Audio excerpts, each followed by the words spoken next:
อันนี้มาสำรวจทางเด้อมีแต่ก้อนหินแตก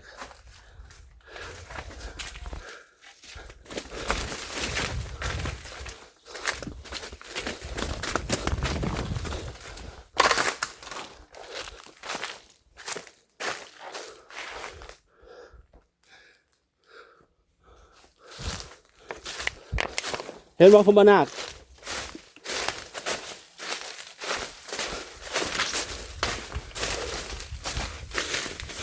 อันนี้ก็ห้อยผากที่กัน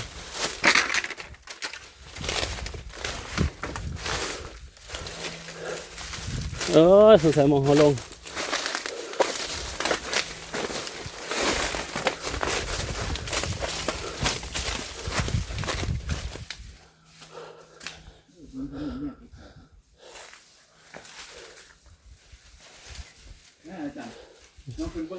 ฮะ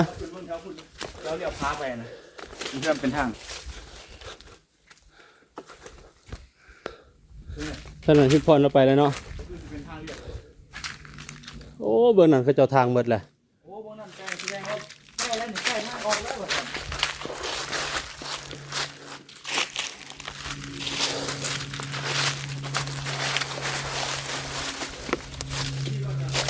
ลูกนี้คือกัน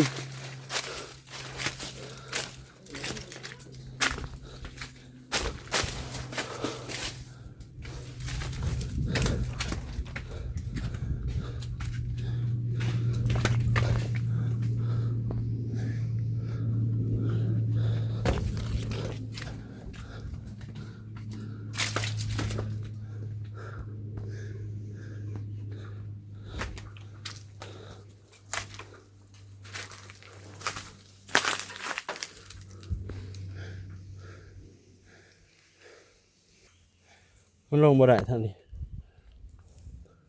ต้องกลับคืน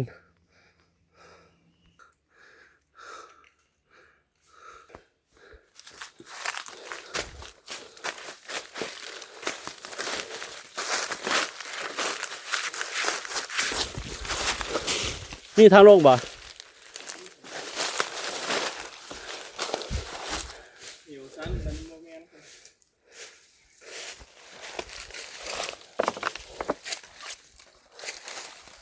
น้ำมันลงใส่นี่ได้เนาะ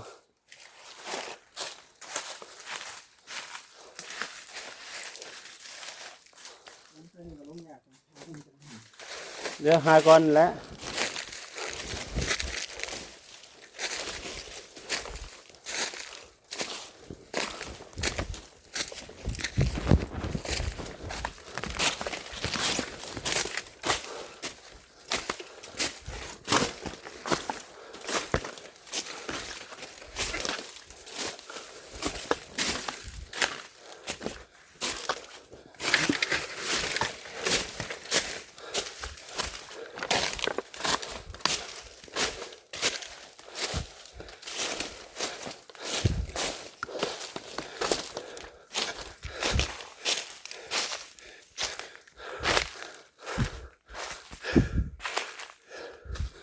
โอ้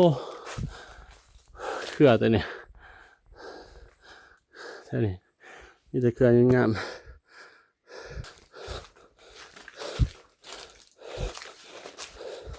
มันสอดได้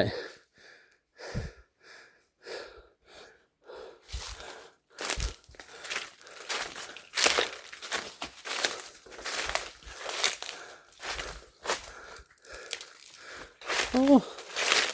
นี่เดี๋ยวทางบ่เห็นเลยเนาะ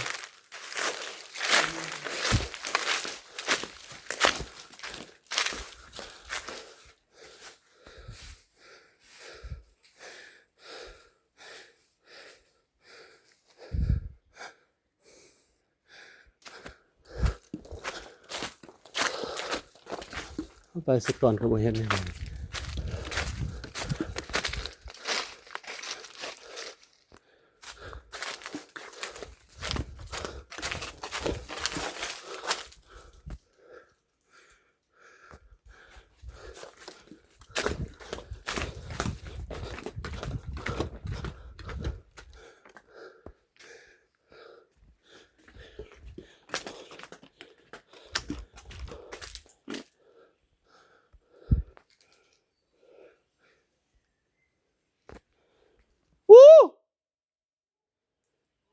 มีทางบ่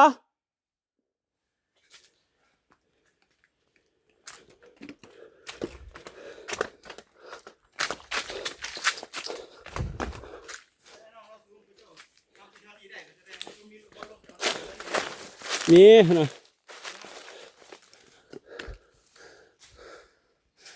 ไม่ตั้งรักแล้วเป็นไม่ตั้งรักไหม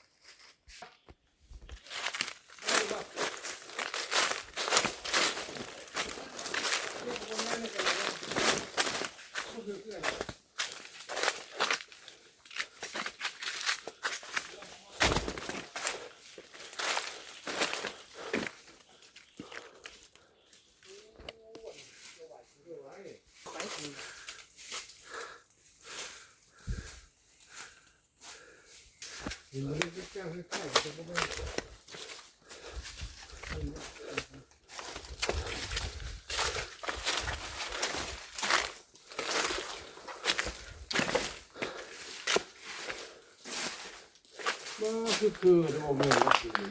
โดยตัวนี้เข้ามาแล้วหนึ่งนี่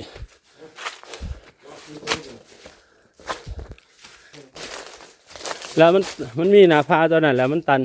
เอาลงเพราะนั้นบนทันได้ลงเรือสีสอดทางนี้ได้ปะ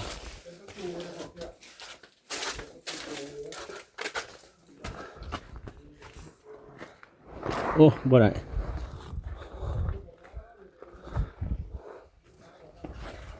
โตขยายผลปันก่อนหน้านั้นสิได้อยู่มันสำรวจไหม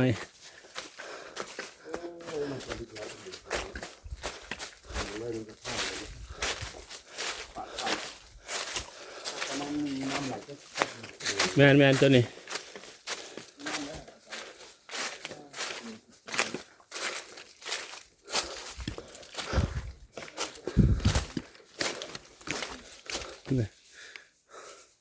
อันนี้มีน้ำนี่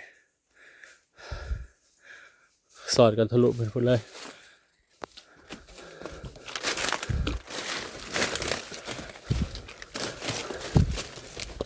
ไปทางใหม่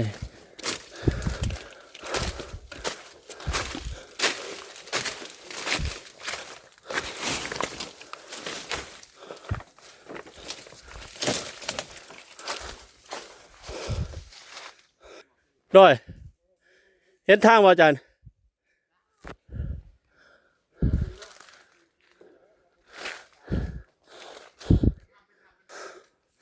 เอาสำรวจตรงนี้เนาะก็บ่มีทางลงก็ได้เบิ่งทำแหละ